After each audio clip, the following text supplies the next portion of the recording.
The camera flash went off at exactly the wrong moment. Or maybe exactly the right one. One photograph. One pregnant woman. One CEO's hand wrapped around her throat at a wedding reception in front of 200 people. By morning, 65 million strangers had seen it. But here is what those 65 million people did not see. They did not see the 4 years before that photograph. They did not see the holes in the walls, the apologies she gave for things that were never her fault, the version of herself she had quietly packed away, piece by piece, until she barely recognized the woman in the mirror. They did not see the ex-fiancé in Charleston who had signed a $250,000 check to stay silent. They did not see what happened in that hospital parking garage 14 months earlier. And they did not see what the custody evaluator said about her, not about him. 6 weeks after she gave birth alone, without him in the room, exactly as she had fought for. This is not a story about a viral photograph. This is a story about what was hiding behind the photograph.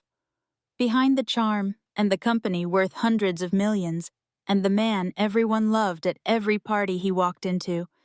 This is a story about what 4 years of a particular kind of damage looks like from the inside.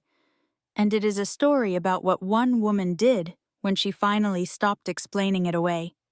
Stay with me, because the part that will stay with you is not the part you think. Lesson statement. What this story will give you is not just the truth about one marriage. It will give you a language for things you may have felt, but never had words for, and the reminder that your instincts were never the problem. And before we begin, if you have ever watched a story on this channel and felt something shift in you, felt seen, felt less alone, felt like someone finally said the thing out loud, then you already know why this community exists. If this story moves you, hit the like button, not for the algorithm, because it tells me that these stories matter and that I should keep telling them. Leave a comment. Tell me what you're thinking. Tell me what this brings up for you. This channel is not a broadcast. It is a conversation, and your voice is part of it. Share this with someone who needs it. You probably already have someone in mind. That instinct is worth following. And if you are not yet subscribed, this is a good moment. Hit subscribe and turn on the bell so you never miss a story. Every week, something real. Every week, something worth your time. Now, let's begin. The gas station on Route 17 outside Savannah, Georgia, was the kind of place that existed in the margins of other people's lives. Truckers stopped here. People running late stopped here. People running away stopped here. Cassie Morrison sat in the driver's seat of her Volvo at 6:47 in the morning, still wearing yesterday's dusty rose bridesmaid dress, eating peanut butter crackers from a vending machine packet because it was the first thing she'd eaten in 14 hours, and nobody had warned her that on the night your life explodes, you still get hungry. Her phone showed 847 notifications. She didn't open a single one. The baby kicked. A solid, insistent push against her ribs, like a small person reminding her that whatever happened next, it needed to happen for 2, 7 months along. 31 weeks of growing a human being, while also, apparently, growing increasingly skilled at ignoring the fact that her marriage was a burning building she kept walking back into. Before I tell you what happened last night, I need to tell you something. Everything you're about to hear is true, and the most shocking part isn't the photograph. It isn't the viral post, or the 65 million people who shared it by Tuesday morning.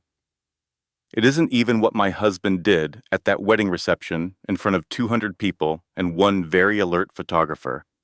The most shocking part is what was happening in that marriage for 4 years before the camera ever clicked. My name is Cassie, and I'm going to tell you the whole story, not the version Garrett's publicist released, not the angle his attorney preferred. The whole story, from the beginning, because you deserve to understand how a woman who is smart and funny and stubborn and loved ends up sitting in a gas station parking lot in a bridesmaid dress at dawn, wondering how she got here. I'll tell you exactly how. It started the way most impossible things start, beautifully. The charity gala for Piedmont Children's Hospital was held at the Biltmore in Atlanta on a Thursday evening in late April. I was there because my landscape architecture firm had donated a garden design consultation as a silent auction item, and my business partner Claire insisted one of us had to attend to represent the firm. I lost the coin flip. I was standing next to a centerpiece arrangement of white orchids and dark eucalyptus that I found genuinely upsetting when a man in a navy suit appeared beside me and asked what I thought of the flowers. I told him they looked like a funeral for someone who died of boredom. He laughed, not politely, genuinely, like I had said the funniest thing he'd heard in weeks. His name was Garrett Morrison. He was 41 years old. He had built Morrison and Hartwell Financial Group from a two-person operation in a rented office above a dry cleaner in Buckhead into a 400-employee firm managing over $2 billion in client assets. He remembered my name for the rest of the evening. He remembered what I'd said I was working on. He remembered that I'd mentioned my sister lived in Portland and that I'd grown up in Asheville and that I took my coffee black because cream made it feel dishonest. I should have recognized that for what it was. Research, not romance. I didn't. I thought I was lucky. We dated for 8 months. He proposed at my parents' lake house in Tennessee on a Sunday morning in December on the dock, with my mother watching from the kitchen window and crying into a dish towel. My father shook his hand. My sister Beth flew in from Portland and stayed 4 days and told me 3 times that Garrett seemed wonderful, and once, very quietly, that she hoped I was happy, which at the time I read as enthusiasm. We got married the following October. 200 guests, a reception at a vineyard outside Dahlonega. My mother wore blue. Garrett cried during his vows. I thought that meant something. 6 weeks after the wedding, we were driving home from a work party for my landscape architecture firm. I had laughed too long at a joke told by my colleague David, and on the drive home, Garrett didn't speak for 40 minutes. When we got inside, he told me, very quietly, that I didn't know how I looked when I flirted, that I embarrassed him, that he was telling me because he loved me, which was why it hurt him so much. I apologized, automatically, before I'd even fully processed what I was apologizing for.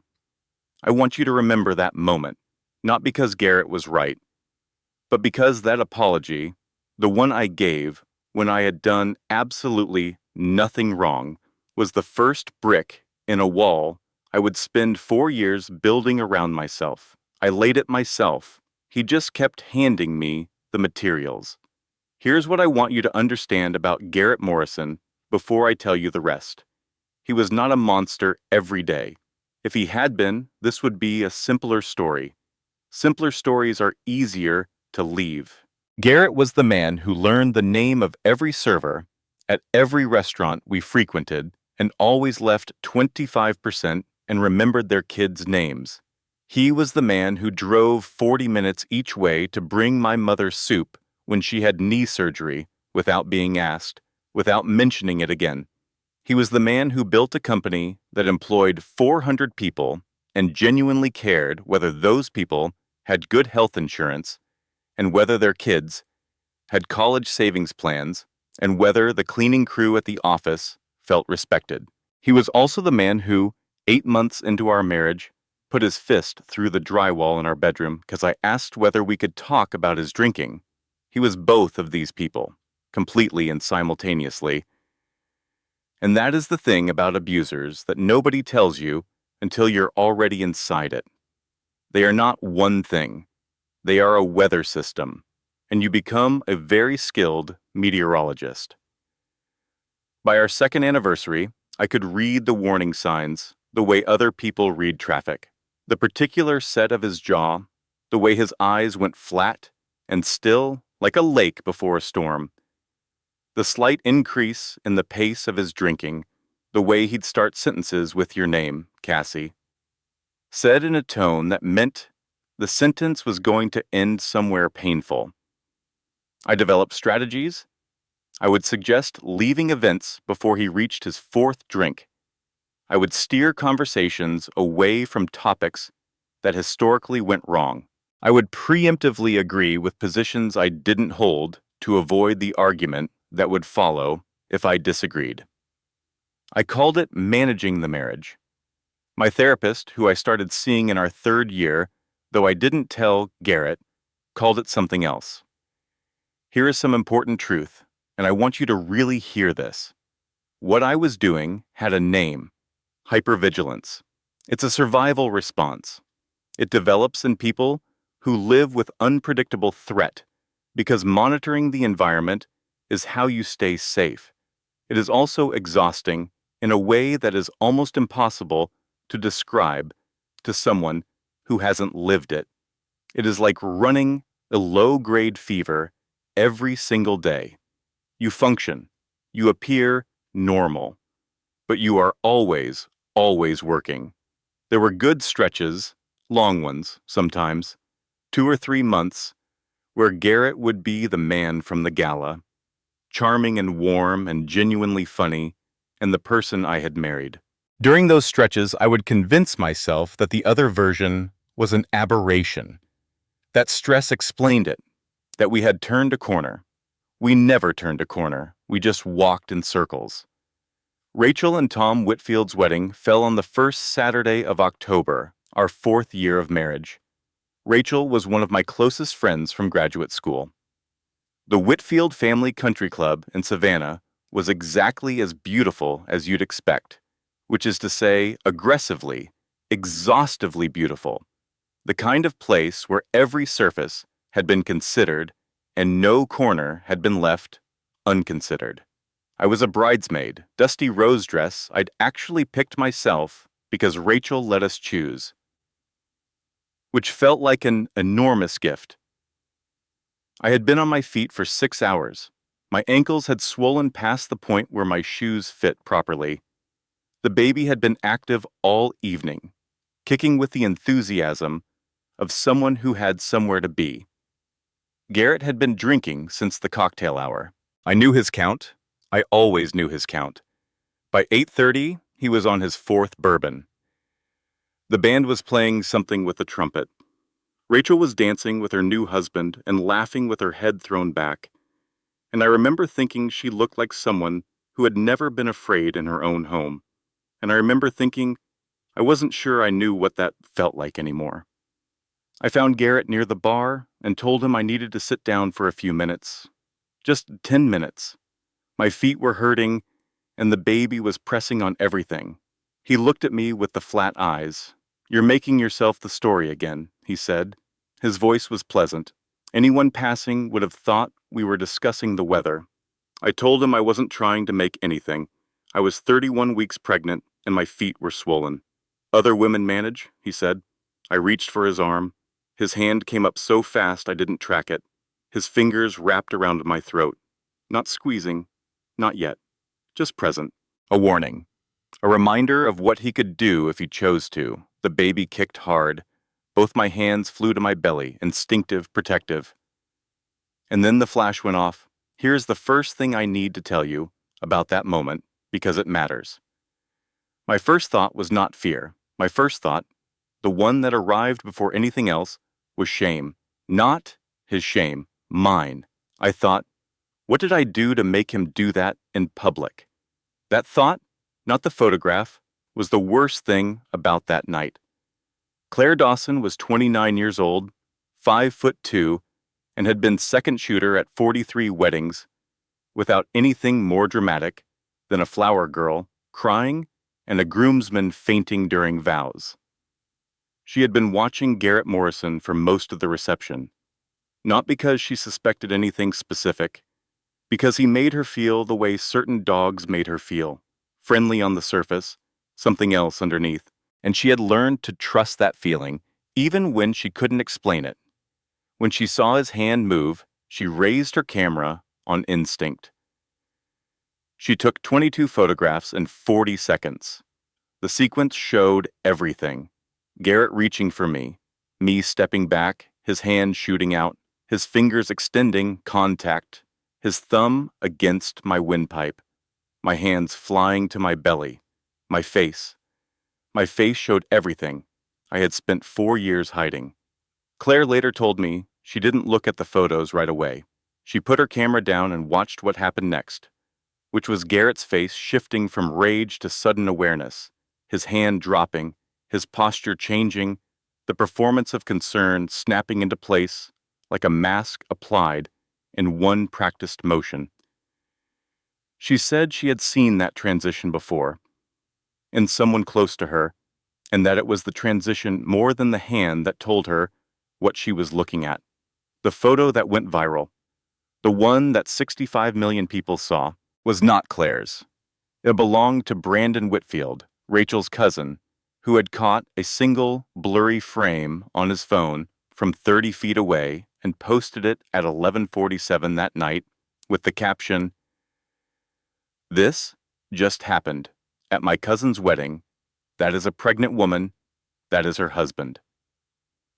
By 2 in the morning, it had 200,000 shares. By the time Garrett and I got home, his phone was already ringing with calls from his PR firm. He was on the phone with his publicist before I had my seatbelt off. He sat in the driveway, engine still running, speaking in the low, precise voice he used for damage control. Unfortunate angle. Deeply concerned for her well-being, she was unsteady, and I reached to help her. The photograph created a misleading impression. I sat beside him and listened to him describe what had just happened to me, and felt something shift inside me that I didn't have a name for yet. I went inside. I locked myself in the bathroom. I looked at my reflection under the fluorescent light. The marks on my throat were faint but visible. 5 distinct impressions, thumb and 4 fingers. I counted them. Then I took a photograph of my own, on my phone, time-stamped, and sent it to my email address. I did not know why I did that. Instinct, maybe. Or some part of me that had been waiting for a moment like this one. Some part that had been quietly preparing, even while the rest of me was insisting that everything was manageable. And nothing was as bad as it sometimes seemed. Garrett knocked on the door around 1 in the morning. His voice was different now, softer.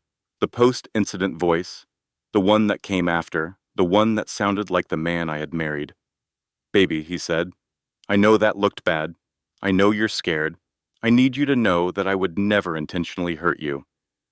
The word intentionally was doing a lot of work in that sentence. "Come to bed," he said. "We'll figure this out together." I opened the bathroom door. I looked at him, standing in the hallway, his tie gone, his jacket off, his face arranged in the expression of a man who was genuinely sorry, or genuinely good at looking like a man who was genuinely sorry. "Okay," I said, and I went to bed. I know how that sounds. I know what you might be thinking right now. But I need you to understand something, and this is important, so please stay with me. Leaving an abusive relationship is not a decision. It is a process. It is a process that often takes longer than one night, longer than one incident, longer than one photograph seen by 65 million strangers. I didn't leave that night because I wasn't ready yet. Not because I was weak. Because readiness is something you build toward. And I was still building. In the morning, Garrett's official statement was released. He had stayed up to approve the final language. The statement described a concerned husband reaching to steady his unsteady wife. It expressed regret for the misleading impression created by the photograph. It requested privacy during this difficult time. It was very well written. His PR firm earned their retainer. My mother called at 6 in the morning. She said she had seen the photo and that Garrett had already called her and explained everything, and it made perfect sense, and also she had made him her peach coffee cake because he sounded so upset. "He gets peach coffee cake," I said. She said, "Cassie, you know how you can be." I said, "I have to go." That was the moment I started understanding something I had not let myself understand before. Garrett had spent 4 years building a version of me in other people's minds. Dramatic Cassie, sensitive Cassie, the one who overreacts, the one who can be. He had laid that groundwork carefully, patiently, over years so that when a moment like this arrived, the people who loved me most would already have a framework for disbelieving me. That is not an accident. That is architecture. For 8 days after the photograph, the world did something I hadn't expected. It tried to help. Morrison and Hartwell Financial Group's stock dropped 12% in 2 days. 3 major institutional clients called to request conversations with the board. 2 board members issued personal statements expressing concern. A reporter from the Atlanta Journal-Constitution called Garrett's office 17 times. A women's advocacy organization posted the photograph with a detailed description of coercive control. It had 400,000 shares by Thursday. For 8 days, I watched the world point at my marriage and say, "That is not right." And I let myself believe that maybe the world would fix it for me. That is the first false victory. And I need you to understand that it felt completely real. I moved through those 8 days in a strange, suspended state. Garrett was on his best behavior, the attentive husband, the man who brought me tea without being asked and asked about the baby's kicking patterns, and suggested couples counseling, his suggestion, his therapist, his framing. The therapist was a mild man named Dr. Paulson, who had kind eyes and a habit of nodding so vigorously during sessions that it became somewhat distracting.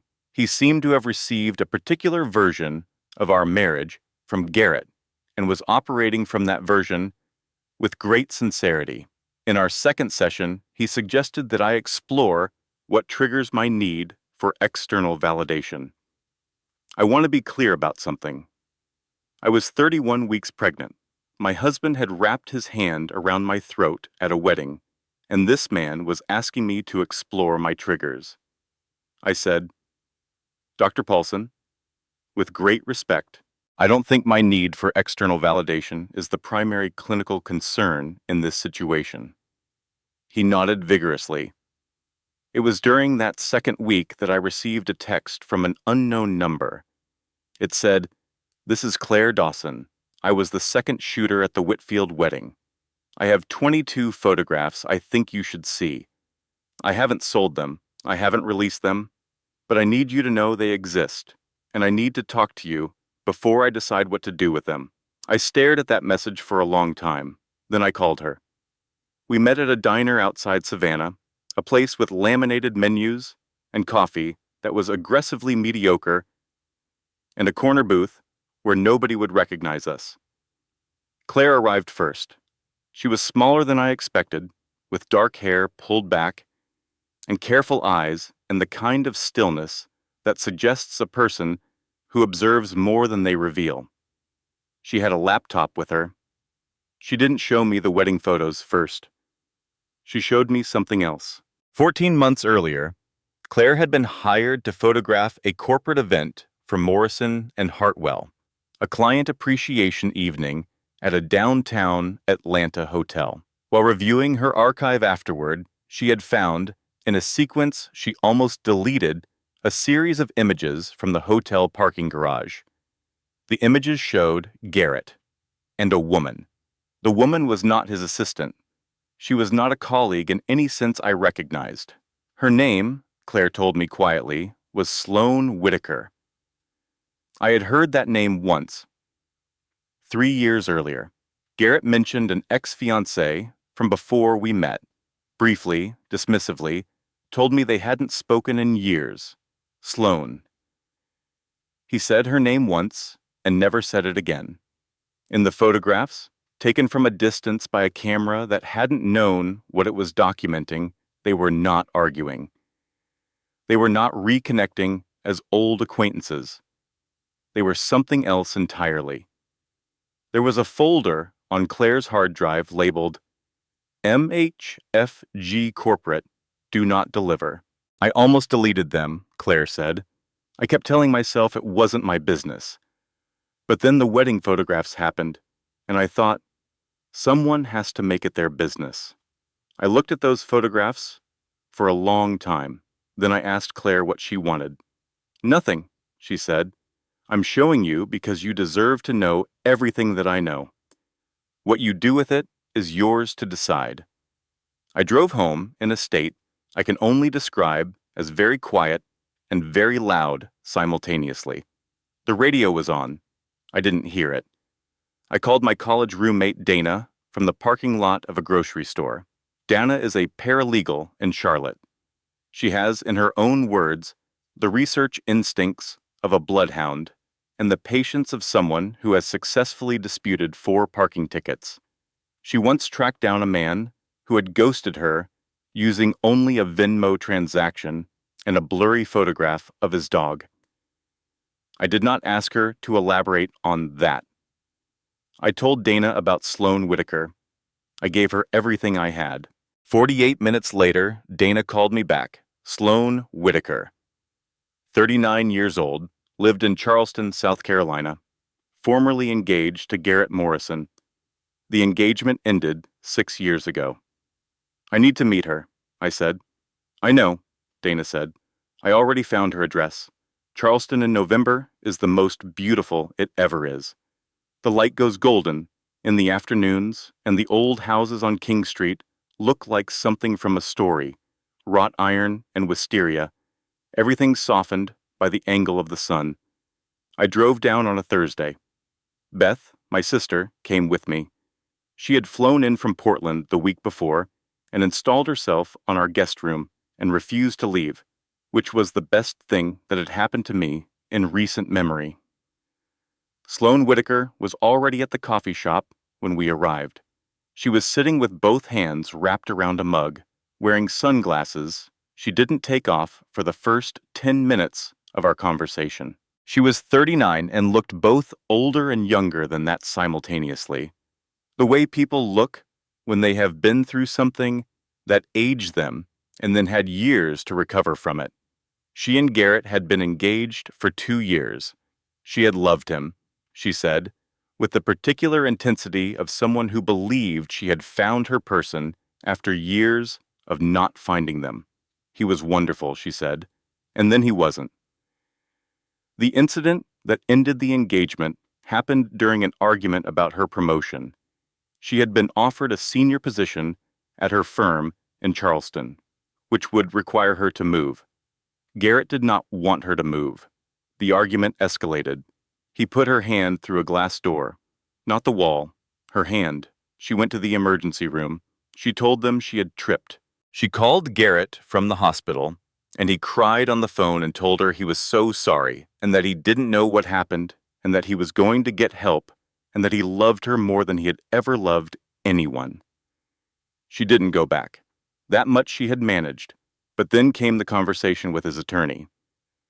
The settlement offer, $250,000 and a non-disclosure agreement prohibiting her from discussing any aspect of her relationship with Garrett Morrison, including, but not limited to, physical altercations with any person or media outlet in perpetuity. I was 29, she said. I had medical bills. I had just turned down a promotion, and I had nothing to show for 2 years of my life. I signed it. She finally took off her sunglasses. Her eyes were tired in a way that had nothing to do with the time of day. He told me I was unstable, she said, that I'd imagined the severity of what happened, that I was prone to catastrophizing. He said it so many times I started to wonder if he was right. I reached across the table and covered her hand with mine. Here is something I have thought about many times since that afternoon in Charleston.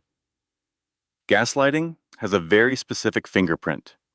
It doesn't look like lying. It looks like concern. It sounds like I'm worried about you. It feels like someone slowly convincing you that your own perception of reality is a symptom of your weakness. And the terrifying thing about it is that it works. It works on intelligent women. It works on strong women. It works on women with graduate degrees and sharp senses of humor and good instincts that have been systematically undermined until they can no longer trust those instincts. It is designed to work. It is engineered. If you are watching this and any part of what Sloan just described feels familiar, I want you to hold that feeling. I want you to not dismiss it. Your instincts are not symptoms. Beth drove home. I sat in the passenger seat and watched the low country landscape go by, and did math I hadn't allowed myself to do before. I was 34 weeks pregnant. I had left my landscape architecture practice 3 years earlier when we moved to Atlanta for Garrett's company. My name was on our mortgage, but the mortgage was paid by his salary. I had $8,400 in a personal savings account.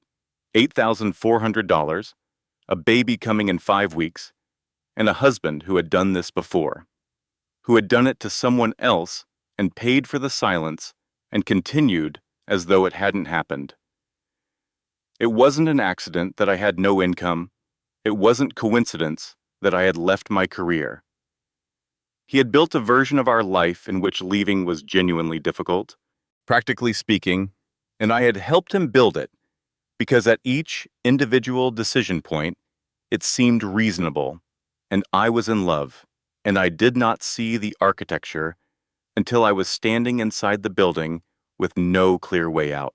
I sat in that car on the drive back from Charleston, and I felt something clarify inside me that had been murky for a long time. I was not imagining things. I had never been imagining things. I picked up my phone and I called a lawyer. Margaret Holloway's office was on the 14th floor of a building in Midtown Atlanta with a view of Piedmont Park that on clear days was genuinely stunning. The office itself was organized with the precision of someone who had been doing this for a long time and intended to keep doing it correctly. Margaret was 52. She had short gray hair and reading glasses she wore on top of her head and a way of listening that made you feel that everything you said was being recorded with complete accuracy, which it was. She shook my hand when I came in and looked at the fading marks on my throat without comment. Just a brief acknowledgement, a single nod, and then she directed me to a chair and said, "Tell me everything." So I did. I told her about the wedding and the photograph and the 4 years before it. I told her about the holes in the walls and the broken dishes and the times he grabbed my arm too hard and the time he shoved me during an argument about his schedule, and I fell against the doorframe and told my sister I had been clumsy. I told her about Sloan Whitaker and the settlement and the non-disclosure agreement. I told her about Claire's photographs and the parking garage images. Margaret listened without interrupting. She made notes. When I finished, she set down her pen and looked at me. "What you've described is textbook coercive control," she said. "Emotional manipulation, financial dependence, isolation, property destruction, physical violence with escalating frequency and severity. And now, evidence of a previous victim who has paid for her silence." She paused. "This is a strong case, Cassie. I want you to understand that." "What are my options?" I said. "We go for a restraining order," she said, "based on the wedding incident, the medical documentation of bruising, the photograph sequence from Claire, and Sloane's willingness to provide a sworn statement. We simultaneously file for legal separation establishing separate residence and temporary custody arrangements before the baby arrives. Can he fight it? He can try. He will try. He has money and lawyers and a PR firm and 4 years of a carefully constructed public image. But you have 22 photographs, documented bruising, a prior victim, and a pattern of behavior that family court judges recognize. Margaret looked at me steadily. Don't confuse what's fair with what's likely. What's likely, with this evidence, is that we get the order. The hearing was scheduled for the following Thursday. And here is the second false victory. The hearing went better than I had dared to hope. Sloane's sworn statement was entered into evidence.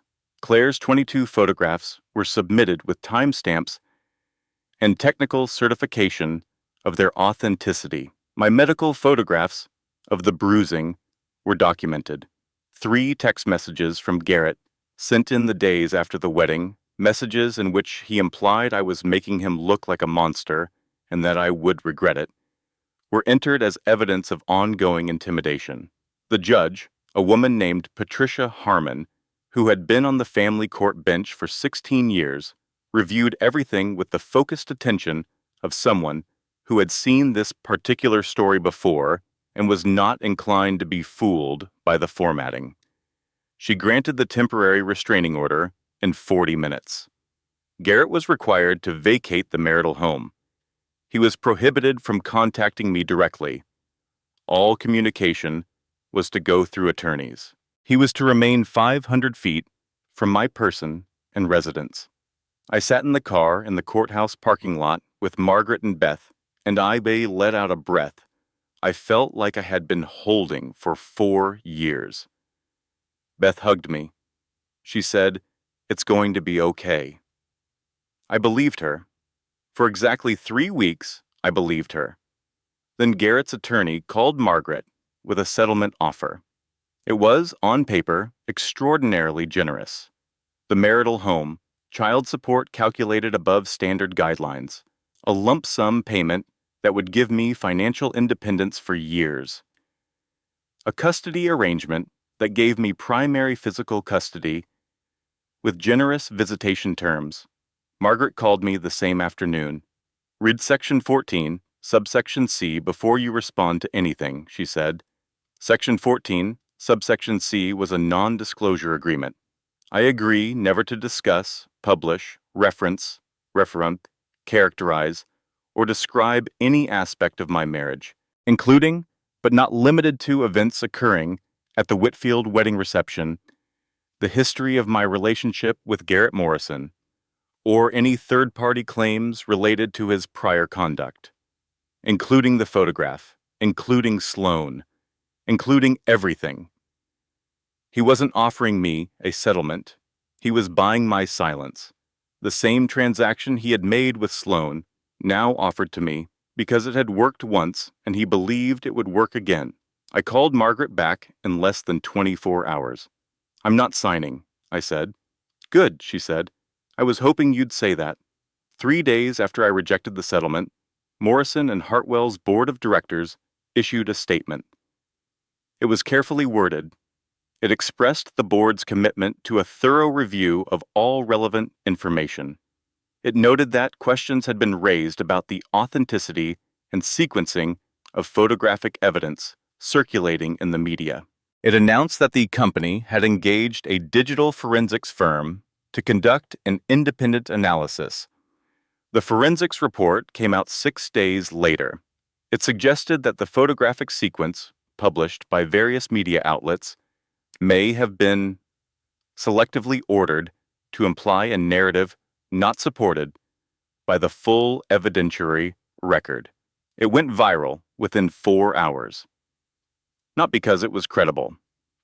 The methodology was thin, and the firm that produced it had a documented history of producing results that aligned with whoever was paying for them. But it was official sounding, and it gave the portion of the internet that had been uncomfortable with the original photograph a framework for doubt. The comment section shifted overnight. People who had been outraged became uncertain. People who had been uncertain became skeptical. People who had always wanted to find a reason to disbelieve found their reason. Claire called me from a parking lot at 9 in the evening. Her voice was shaking in a way I had not heard from her before. "I've lost 4 bookings this week," she said. "I've been getting messages. People saying I fabricated the sequence, that I'm a liar, that I destroyed a man's career with manipulated photographs. She paused. I'm scared, Cassie. I didn't expect this to go this direction. I know, I said. I thought telling the truth would be simpler than this. I have thought that for 4 years, I said. I have been wrong about it for 4 years. Here's what I want to tell you about the period that followed, because I think it is the most important and least discussed part of this kind of experience. The process of fighting back is exhausting in a specific way. It is not dramatic exhaustion.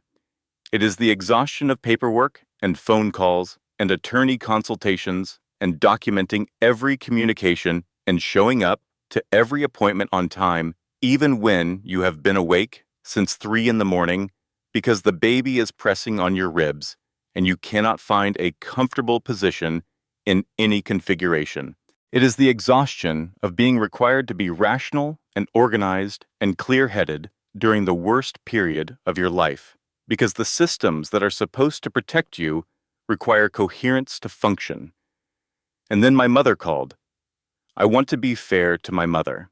She is a woman who loves me completely and who is raised to believe that marriage is a thing you work on, that relationships require sacrifice, that good women find ways to fix things. She is a woman of her generation and her upbringing, and she loves me with everything she has.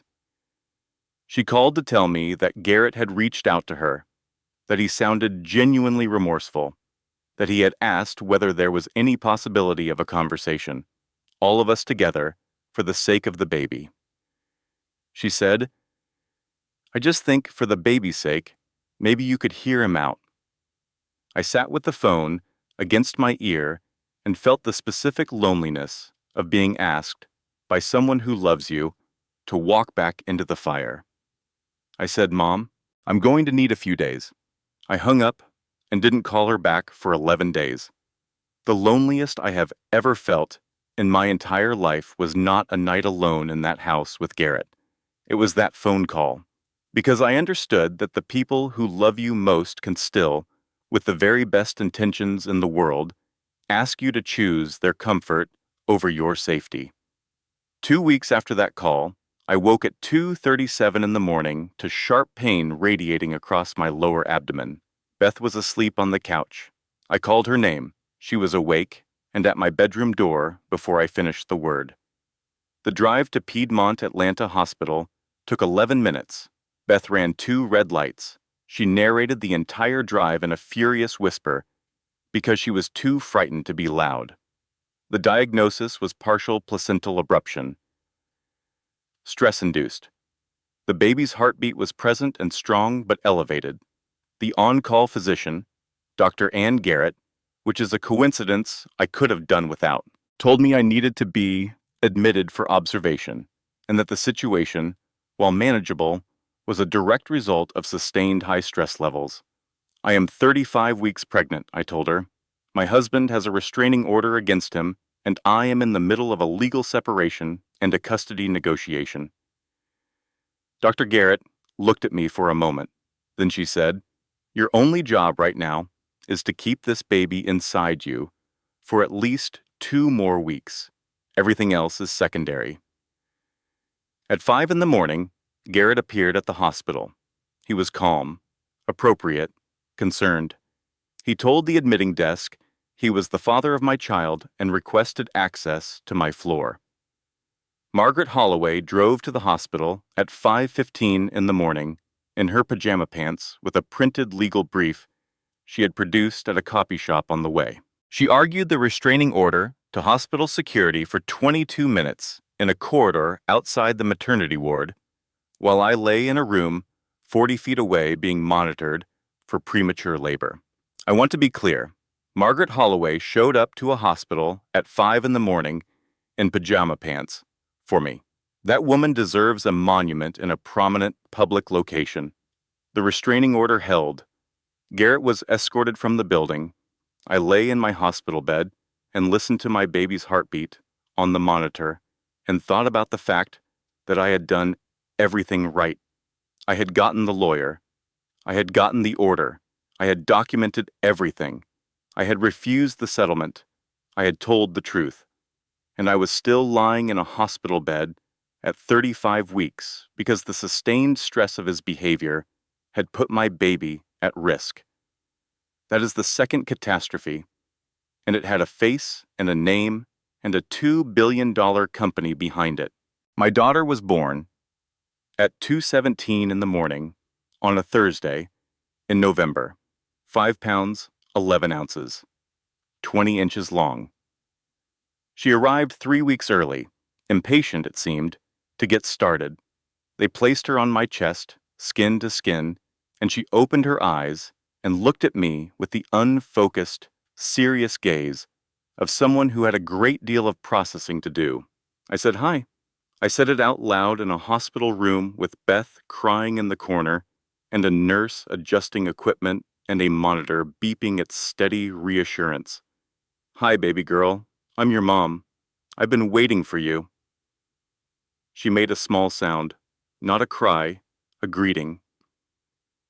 Her name was June, June Rosalind Morrison. I had chosen Rosalind because it meant gentle horse, and because it was my grandmother's name, and because I wanted her to have something that belonged to us and not to anyone else. I had chosen Hope as a middle name weeks earlier in the original plan. I changed it to Rosalind at the last moment, because hope felt like something you needed when you weren't sure. And I was sure. I was completely sure, looking at her face, that this was the thing I was fighting for, and that I would not stop fighting. She spent 9 days in the ICU. She was early and small, and her lungs needed time. Beth and I took shifts. Marcus from our support network of friends sat with us in the waiting area.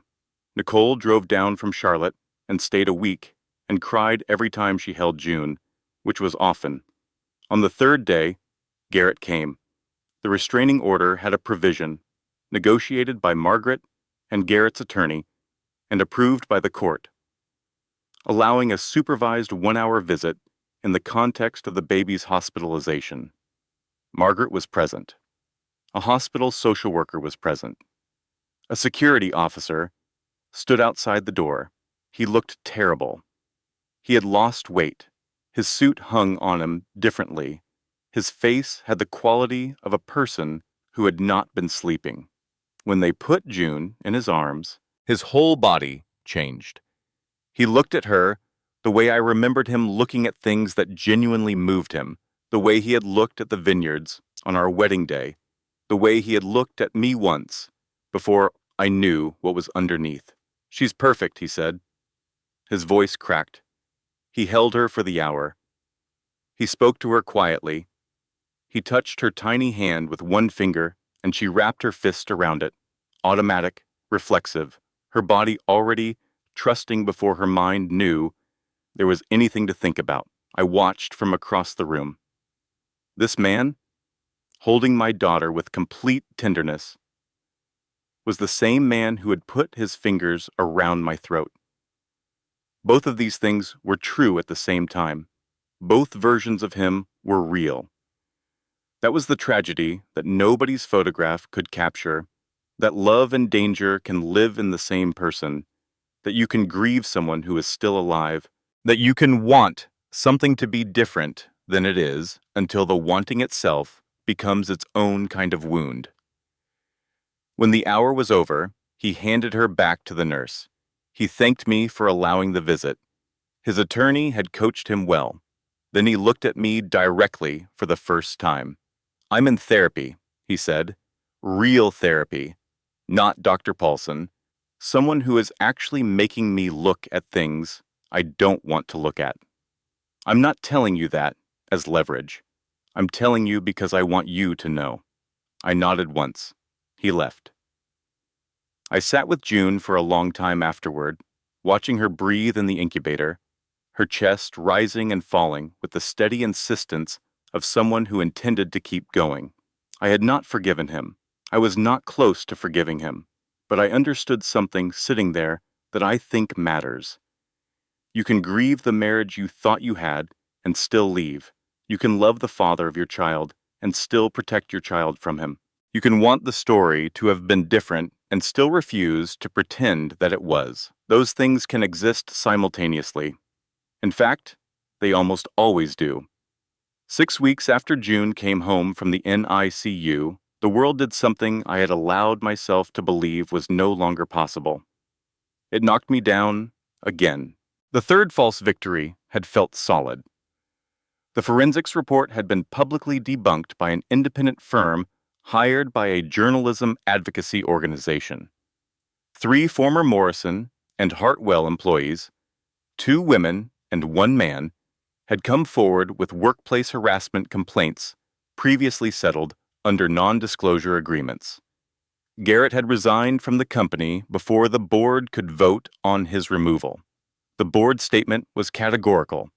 Margaret had filed the motion for permanent legal separation. The custody arrangement was moving through the system. For 6 weeks, I slept better than I had in years. June slept on my chest in the early mornings. Beth made coffee. The apartment I had rented in Decatur, small, a single bedroom, yellow walls I had chosen myself, felt like something that belonged to me. I let myself believe the hard part was over. Then Margaret called on a Tuesday afternoon and read me the custody evaluation. The evaluator, appointed by the court and ostensibly neutral, had conducted 4 sessions with Garrett and 2 with me. His report was 14 pages. In the summary section, he noted that Mr. Morrison demonstrated genuine remorse, active participation in therapeutic intervention, and a strong desire to be involved in his daughter's life. He also noted that Ms. Morrison demonstrates elevated anxiety and hypervigilance that may impact her ability to facilitate a healthy co-parenting relationship, and that these characteristics, while understandable given the circumstances, should be addressed in the context of ongoing individual therapy. The report recommended unsupervised visitation for Garrett beginning at June's 4-month mark. My anxiety was the finding. My hypervigilance, the survival response I had developed after years of living with unpredictable threat, the thing that had kept me functional and alert and alive, was the clinical concern, not him, me. I sat on the kitchen floor of my yellow apartment. June was asleep in the next room. Beth was doing dishes. The radio was on, some country station, a woman singing about driving home. I thought, I did everything right. I got the lawyer. I got the order. I rejected the settlement. I found Sloan. I documented everything. I told the truth on the record. I showed up to every hearing. I never stopped fighting. And the system looked at the evidence of my survival and called it a liability. I called Margaret and asked what we could do. We challenged the evaluation, she said. We petitioned for a second evaluator. We bring in a domestic violence expert witness who can speak to the research on hypervigilance as a trauma response rather than a parenting deficit. We document every interaction from here forward with absolute consistency. We build the strongest possible counter record. How long does that take? I said. Months, she said. It is slow, and it is exhausting, and it is unfair, and we do it anyway because the alternative is worse. Despair peak number 5 was not a single moment. It was the understanding that this would not end. There would be no resolution that felt like the end of a movie. There would be hearings and motions and evaluations and negotiations. There would be Saturday mornings in parking lots of public libraries, handing my daughter to her father under the terms negotiated by our attorneys. There would be June growing up with 2 households and 1 story told in careful age-appropriate pieces. There would be a long time of doing the work. Here's what nobody tells you about the aftermath of leaving. It is not liberation in the way the word implies. It is freedom of a specific and demanding kind. The freedom to rebuild something from materials that are honest even when they are heavy. It does not feel like winning. It feels like being tired in a different location. It feels like that for a while. And then, slowly, it starts to feel like something else. I found a domestic violence expert witness. Her name was Dr. Carol Stanton, and she had published research on trauma responses in abuse survivors and their intersections with family court evaluations. She reviewed my file and told me what she found. There was a textbook case of a survivor's adaptive responses being pathologized by an evaluator without adequate training in trauma-informed assessment. She testified at the subsequent hearing. She was precise and credentialed and direct, and the judge listened. The second evaluation was ordered. The second evaluator spent equal time with both parties. His report was different. The custody arrangement that was finalized allowed Garrett supervised visitation biweekly, transitioning to unsupervised at June's 1-year mark, contingent on continued compliance with his therapeutic program and no violations of any protective orders. It was not what I had wanted. It was not the ending where he disappears and June and I live safely ever after. He would be in her life. He would be in my life, mediated by attorneys and court orders and the careful management of boundaries I had learned to hold. But it was honest. It was what the truth produced when the truth was allowed to be the truth. I accepted it. 18 months after the photograph, the Decatur apartment had become home in the way that places become home when you have made actual choices in them. The walls were the yellow I had picked.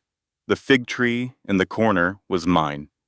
The drafting table by the window, where I had started working again, had a view of the street and enough morning light to work by. I had reinstated my Georgia landscape architecture license 4 months after June came home. I had 3 small clients. I was building something. June was walking. She had been walking for 6 weeks and showed no signs of slowing down, treating the apartment as a circuit to be completed repeatedly, sofa to coffee table, to kitchen island, to sofa again, with the focused determination of someone with a training plan. She looked like me. She had Garrett's nose. I had made peace with the nose. Every other Saturday morning, I drove to the parking lot of the Decatur Public Library and met Garrett's car and handed June over for the weekend. I did not watch in the rearview mirror as I drove away. I had learned over months of practice that watching did not change anything, and that the energy spent watching was energy I needed for other things. I had also learned that I was not required to be okay with it. I was only required to do it. There is a distinction there that took me a long time to understand. The forensics report that had nearly unraveled everything was formally retracted by the firm that produced it, following an investigation by a legal ethics board. 3 of Garrett's former board members resigned from subsequent boards they sat on when their involvement in commissioning the report became public. Morrison and Hartwell Financial Group was restructured under new leadership. Whether it survived long-term was not my concern. Claire Dawson's photography business recovered. She gave an interview to a journalism publication about the experience of being a witness to abuse and the cost of telling the truth. It was thoughtful and precise, and I read it twice. She sent me a message the morning it published that said, "I thought about deleting those photographs every day for 2 weeks. I'm glad I didn't. I'm glad too." I wrote back. Sloan Whitaker moved back to Atlanta. Her NDA had been rendered unenforceable when Garrett's attorneys attempted to use it against her, and a judge found the terms coercive in light of the circumstances under which it was signed. She was working as a financial planner. We had lunch twice. She sent June a stuffed rabbit for her first birthday. My mother called at the 6-month mark and asked if she could come visit. I said yes. She held June for 3 hours and cried quietly at the kitchen table. After June went to sleep, and told me she was sorry. She said, "I didn't understand." I said, "I know." She said, "I should have asked more questions." I said, "Yes." And then I said, "But you're here now." That was true. She was there. And that mattered. Beth flew in for June's first birthday. We had a small party, just close friends, balloons in the yellow living room, a cake with one candle that June regarded with deep suspicion before plunging both fists into the frosting. Dana came from Charlotte. Margaret came, which she said was a first for her, attending a client's child's birthday party, but that it seemed like a reasonable exception. The apartment was full of people who had chosen us. That is not nothing. That is, in fact, everything. I have thought about what I want to say to you, watching this, about what all of this means. Not the legal conclusions or the public outcomes or the resolution of various court proceedings. The thing underneath all of it.